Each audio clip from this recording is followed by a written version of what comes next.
ሳምንቱ እንዴት አለፈ ጎበዝ? ክረምቱ እንዴት እያደረጋችሁ ነው? አዲስ አበባ ይዘንባል። አሁን በክፍለ ሀገራትም ያለው የዝናብ መጠን የተሻለ እንደሆነ ይነገራል። ነገር ግን ሱፐር ኤል ኒኖ የተባለው ክስተት ክፉ አጋጣሚዎችን ይዞ እንደሚመጣ እየተተነበየ ነው። በተለያዩ ዓለም ክፍሎች የአየር ሁኔታው በጎ አይደለም። የጎርፍ መጥለቅለቅ፣ የመሬት መንቀጥቀጥ፣ ሰደድ እሳትና የተለያዩ የተፈጥሮ አደጋዎች ከተለያዩ የዓለም ክፍሎች ይሰማሉ። አሜሪካን በአንጻሩ ሰው ሰራሽ አደጋው ጭንቅ ላይ ጥሏታል። በዚህ በያዝነው ሳምንት ብቻ ከ2 በላይ ጅምላ የጦር መሳሪያ ጥቃት በአደባባይ ተፈጽሟል። የጦር መሳሪያ ጥቃቶችን በሚከታተለው ገን ቫይለንስ አርካይቭ መረጃ መሰረት በያዝነው ዓመት ብቻ በአሜሪካ ከ300 በላይ ጅምላ ተኩስ ጥቃቶች ተመዝግበዋል። አሜሪካን ጥለና ሳንወጣ አንዳንድ ነገሮችን እናንሳ። I literally broke down in the middle of class because I'm teaching seniors. ይህ ሰው በአሜሪካ ቴክሳስ ግዛት መምህር ነው። ታዲያ ከሰሞኑ በምሳ ሰዓቱ ላይ እያነባ የለቀቀው ስሜታዊ ቪዲዮ በመላው ዓለም መነጋገሪያ ሆኗል። ታሪኩ እንዲህ ነው። ሰውየው መምህር ነው። ለሃይስኩል የመጨረሻ ዓመት ተማሪዎች ክላስ ለመስጠት የ17 እና የ18 ዓመት ዕድሜ ያላቸውን ተማሪዎች ሲያስተምር የገጠመው ነገር ነው ስሜታዊ ያደረገው። ወጣቶቹ በቅጡ መጻፍና ማንበብ አይችሉም። አንድ አንቀጽ አንብቦ በአንቀጹ መሰረት 4 ቃላት ተጠቅመው አንድ አረፍተ ነገር እንዲመሰርቱ ቢጠየቁም ያን ማድረግ አልቻሉ። አስቀድሞ መልሱ ተነግሯቸው ጥያቄ ቢጠየቁም መልሳቸውን በትክክል መጻፍ አይችሉም። መምህሩ ባየው ያዝኖና ልቡ ተሰብሮ ሲያለቅስ ነው የሚታየው። ልብ በሉ፣ በኢትዮጵያ አንዳንድ ትምህርት ቤቶች ከአጸደ ሕፃናት ወደ አንደኛ ክፍል የሚገቡ የ7 ዓመት ተማሪዎችን ለመቀበል ከአነበቡት አንቀጽ ላይ አረፍተ ነገር እንዲመሰርቱ ይጠየቃሉ። በታላቁ ሀገር አሜሪካ ቴክሳስ ግዛት ግን የ17 እና 18 ዓመት ወጣቶች ይህን ማድረግ ከብዷቸዋል እየተባለ ነው። አሜሪካ ላይ መቆየታችን ግላዊ ጸብ እንዳይመስልብን አንድ መረጃ ጨምረን ወደ ሳምንቱ መረጃዎች እንሻገር። በያዝነው ሳምንት የቴህራን ግዙፍ አደባባዮች በትራምፕ አስቂኝና አስፈሪ የበቀል ፎቶዎች አሸብርቀዋል።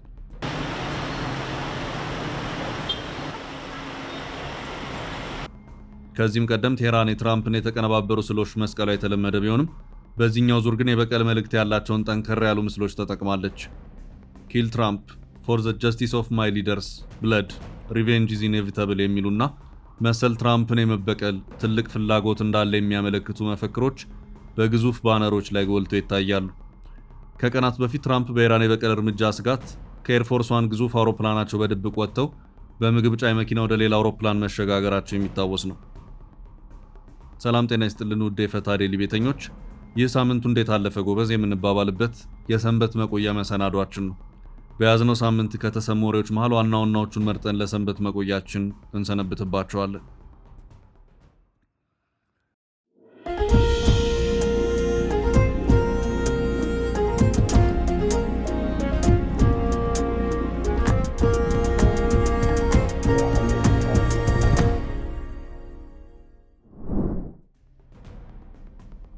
ምክክሩ ከምን ደረሰ? ብዙ የተባለለት ምክክር መደረጉን ቀጥሏል። ብዙ የተባለላቸው ሐሳቦች እየተነሱ ነው። ኢትዮጵያ የሚለው ስም ይቀየር እስከሚለው ድረስ ብዙ አይነት ሐሳቦች ተነስተዋል። በመጨረሻ ግን የተመጠኑ አጀንዳዎች ለምክክር በቅተዋል። ከነዚህም አጀንዳዎች መሃል ጥቂቶቹ አጨቃጫቂነታቸው ከአቅም በላይ ሆኖ አብዛኞቹ አጀንዳዎች ግን በእርከን እየተመከረባቸው መሆኑን ሰምተናል። በዚህ ሳምንት በኢትዮጵያ በተለያዩ ጊዜያት በመንግስታት የተፈጸሙ በደሎች ስርዓታዊ ጥፋቶች እንጂ የአንድ ብሔር ጥፋት ተደርገው እንዳይቀርቡ ተመካካሪዎች መስማማታቸውን ሰምተናል። ለኢትዮጵያ ሰንደቅ ዓላማ 2 ምክረ ሐሳቦች ቀርበዋል። እነሱም አሁን ያለው ሙሉ በሙሉ ይቀጥልና በባንዲራ ላይ ያለው የኮከብ አርማ ይቅር የሚሉ ሲሆኑ በእነዚህ ምክረ ሐሳቦች ላይ ቡድኑ ተስማምቶ ፈርሟል። አሁን ያለው አረንጓዴ፣ ቢጫ፣ ቀይ መደቡ ይቀጥል የሚለው ሐሳብ ደግሞ ወደ ቀጣይ ዙር ምክክር አልፏል። በአገር ግንባታ አጀንዳ ስር ሲመክር የቆየው ባለ 500 አባል ተመካካሪ ቡድን ለበርካታ ንዑስ አጀንዳዎች 2 እና ከዚያ በላይ ምክረ ሐሳቦችን ዛሬ ነሐሴ 7 ቀን 2018 ዓ.ም በማቅረብ ተስማምቷል። ከሌሎች አጀንዳዎች ዘግየት ብሎ ስምምነት ላይ የተደረሰበት ርዕሰ ጉዳይ በሀገር ግንባታ ስር ሲመክር የቆየው ቡድን ነበር። የተመካካሪ ቡድን አባል የሆኑትን አቶ ገነነው ገደቦ ጠቅሶ ሸገር ሬዲዮ እንደዘገበው በሰንደቅ ዓላማ፣ በመዝሙር፣ በብሔራዊ ቋንቋና በዘመን መቁጠሪያ ንዑስ አጀንዳዎች ላይ 2 እና ከዚያ በላይ ምክረ ሐሳቦችን በማቅረብ ተስማምቷል።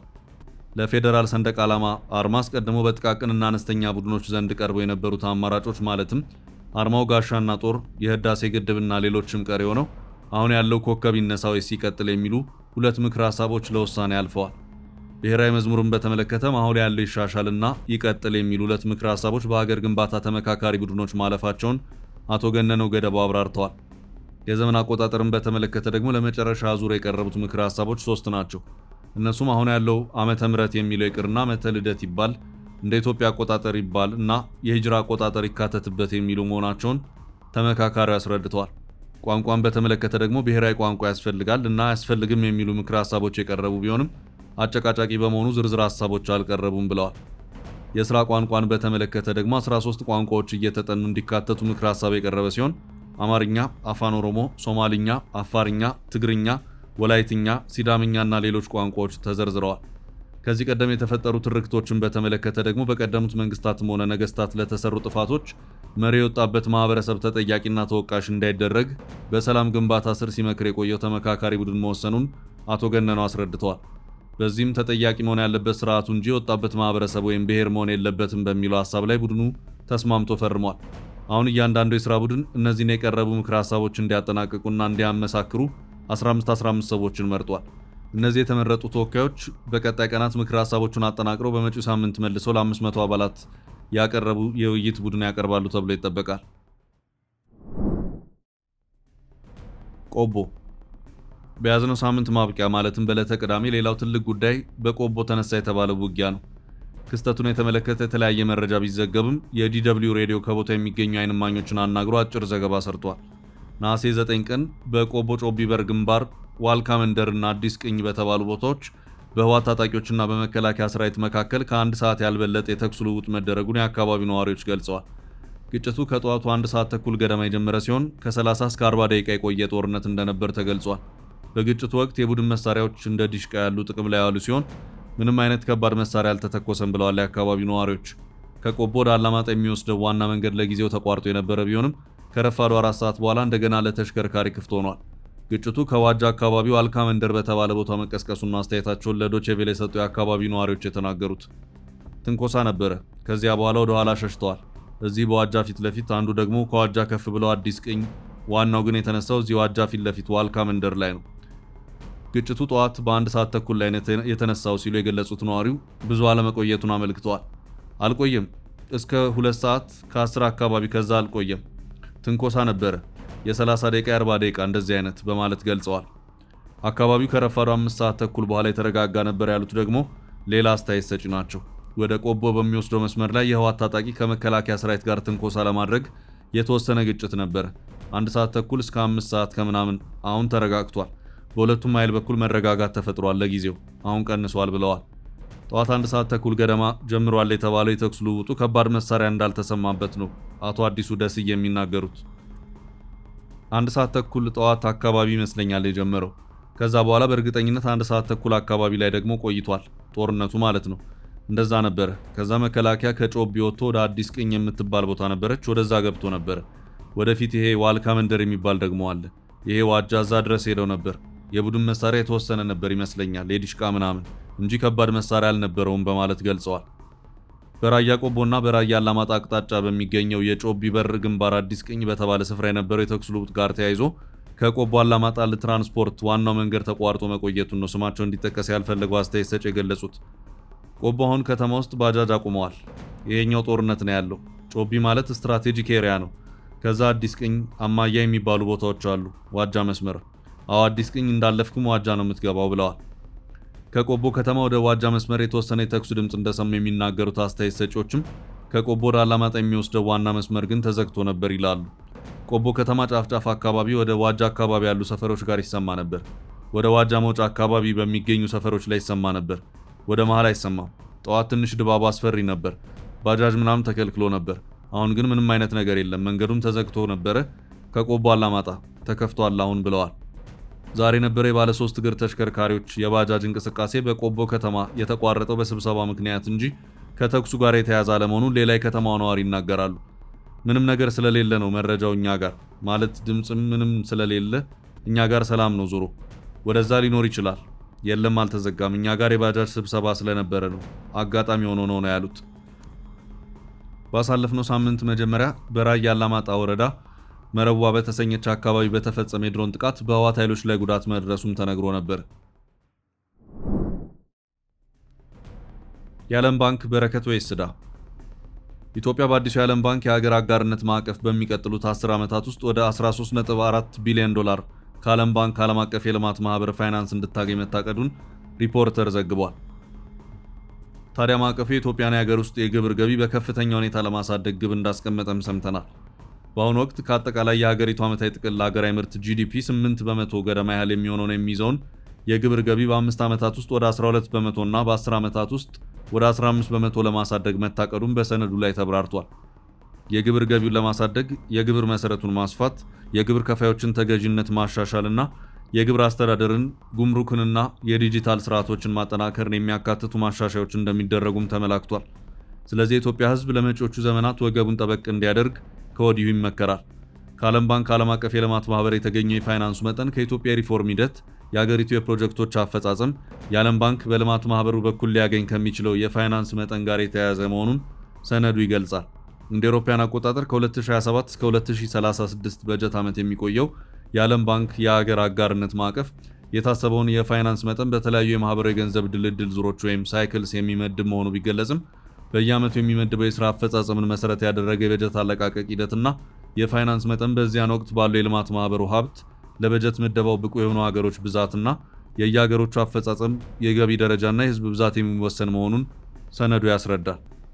ኢትዮጵያ በአሁኑ ወቅት በዓለም ባንክ ፋይናንስ የሚደረጉ ፕሮጀክቶች ላይ ፈሰስ የተደረጉና እንደ አውሮፓውያን አቆጣጠር 2026 ድረስ ይለቀቃል የተባለው የገንዘብ መጠን ፋይናንስ ፖርትፎሊዮ 16 ቢሊዮን ዶላር መሆኑ የተገለጸ ሲሆን ከዚህ ውስጥ 13 ቢሊዮን ዶላር በዓለም አቀፍ የልማት ማህበር ለሀገር ውስጥ ፕሮጀክቶች፣ 2.5 ቢሊዮን ዶላር ለቀጠናዊ ፕሮጀክቶች እንዲሁም 940 ሚሊዮን ዶላር ደግሞ ከትረስት ፈንድ የሚመጣ ፋይናንስ መሆኑ ተጠቁሟል። በአዲሱ የ10 ዓመታት ማዕቀፍ እንደ አውሮፓውያን አቆጣጠር ከ2027 ጀምሮ ለ10 በጀት ዓመቶች የዓለም ባንክ ያቀርባል የተባለው ፋይናንስ የኢትዮጵያ ሪፎርም ስራዎች ከቆሙ፣ ፕሮጀክቶችን የማስተግበሪያ የፖሊሲ ማዕቀፎች ከተዳከሙ ወይም ለፕሮጀክቶች ትግበራ ምቹ ያልሆኑ ከባቢያዊ ሁኔታዎች በመፈጠራቸው ተግዳሮቶች ከጨመሩ በፋይናንስ አሰጣጥ ሂደቱ አወቃቀር ወይም በዓላማዎቹ ላይ ለውጥ በማድረግ እንደሚከለስ ሰነዱ ያስጠነቅቃል። በተቃራኒው የሪፎርም ሂደቱ ከቀጠለና የማክሮ ኢኮኖሚ መረጋጋት የበለጠ ከተጠናከረ ኢትዮጵያ ከዓለም ባንክ አሁን በአብዛኛው የምታገኘውን የዓለም አቀፍ ልማት ማህበር ኢንተርናሽናል ዴቨሎፕመንት አሶሲዬሽን አይዲኤ ቅናሽ ወለድ ያለ የፋይናንስ ድጋፍ ብቻ ከመጠቀም ወደ የልማት ማህበሩና የዓለም አቀፍ የመልሶ ግንባታና ልማት ባንክ ፋይናንስ በጥምረት ማግኘት ወደምትችልበት ወይም ብሌንድ ስታተስ በዝግታ ልትሸጋገር እንደምትችል ተገልጿል። የባንኩ ሰነድ እንደሚያመለክተው የኢትዮጵያ ሪፎርም ሂደቷን በተጠናከረ ሁኔታ መተግበሯን ከቀጠለች ከተለመዱት የፋይናንስ ድጋፎች በተጨማሪ ሌሎች የዓለም ባንክ የፋይናንስ ስልቶችም ወይም ቱልስ የማግኘት እድል ይኖራታል ተብሏል። ከነዚህ መካከል የዓለም ባንክ የመልሶ ግንባታና ልማት ባንክ IBRD ፋይናንስ፣ በመካከለኛ የፋይናንስ ተቋማት በኩል የሚተላለፉ የፋይናንስ ፈንዶች እንዲሁም ለተወሰኑ ፕሮጀክቶች የሚውሉ የመልሶ ግንባታና ልማት ባንክ ፋይናንስ ዘዴዎችና ዕዳን ለልማት ፕሮጀክቶች የማዋል ስምምነቶች እንደሚገኙበት ተብራርቷል። መረጃውን ያገኘነው ከሪፖርተር ነው። ትምህርትና ፖለቲካ። እንደ ኢትዮጵያ ባሉ የእርስ በርስ ግጭት ባለባቸው ሀገራት የትምህርት ስርዓቱ ለፖለቲካ ግብዓት መዋሉ እንዲሁም ተማሪዎች በሚነሱ ተከታታይ ጦርነቶች ምክንያት ከትምህርት ገበታቸው መሰናከላቸው ሳይታለም የተፈታ ነው። በያዝነው ሳምንት የትግራይ ክልል ትምህርት ቢሮ ይፋ ያደረገው የተባለው አዲስ ስርዓተ ትምህርት ወይም ካሪኩለም የዚህ አንዱ ማሳያው ነው ሊቀርብ ይችላል። በአዲሱ የትግራይ ስርዓተ ትምህርት የአማርኛ ቋንቋ ትምህርት ከአሁን በፊት ከ3ኛ ክፍል ይጀምር የነበረው ወደ 7ኛ ክፍል እንዲዘገይ ተደርጓል። በተጨማሪም በቀድሞ ስርዓተ ትምህርት ያልነበረው የግብረ ገብ ትምህርት በአዲሱ ካሪኩለም መካተቱን ቢሮው ገልጿል። የትግራይ ትምህርት ቢሮ መረጃ እንደሚያሳየው ከሆነ በክልሉ ሲተገበር የቆየው ስርዓተ ትምህርት 16 ዓመታትን ያስቆጠረ በመሆኑ ስርዓተ ትምህርቱ የክልሉን ራዕይ ለማሳካት ከሚደረገው ጥረት ጋር በበቂ ሁኔታ የተጣጣመ አስተዋጽኦ አላበረከተም ተብሏል። ቢሮ እንዳስታውቅ የትምህርት ስርዓቱን ከዘመኑ ጋር ማጣጣም አስፈላጊ በመሆኑ በሰው ሰራሽ አስተውሎት AI የተለወጠውን ዘመናዊ ዓለም የሚመጥን ስርዓተ ትምህርት መቅረጽ ወሳኝ ነው። አዲሱ ስርዓተ ትምህርት በ14 የዩኒቨርሲቲ ምሁራንና ባለሙያዎች መዘጋጀቱን ቢሮ ገልጿል። በስርዓተ ትምህርቱም ከአካባቢው ተሞክሮ በተጨማሪ ከእስያ የሥነ ምግባር ትምህርት፣ ከስካንዲኔቪያ እና ከሰሜን ምዕራብ አውሮፓ ደግሞ እኩልነትና ተጠያቂነትን የሚመለከቱ ተሞክሮች መካተታቸውን አስታውቋል። ቢሮው አዲሱን ስርዓተ ትምህርት ለመቅረጽ ዩኒሴፍ $550,000 ፍቃድ ቢሰጥም የፌዴራል መንግስት በጀቱ ሙሉ በሙሉ ባለመልቀቁ እስካሁን ለስራው የዋለው $200,000 ብቻ ነው ብሏል። የ2019 ዓ.ም የመማርና የማስተማር ሂደት በአዲሱ ስርዓተ ትምህርት እንደሚከናወን የትምህርት ቢሮ አስታውቋል። ውድ የፈታ ዴሊ ቤተኞች ለዛሬ ያዝናቸው የሳምንቱ አበይት ጉዳዮች እስካሁኖቹ ነበሩ። ለአብሮነታችሁ እያመሰገንን ተሰናበት።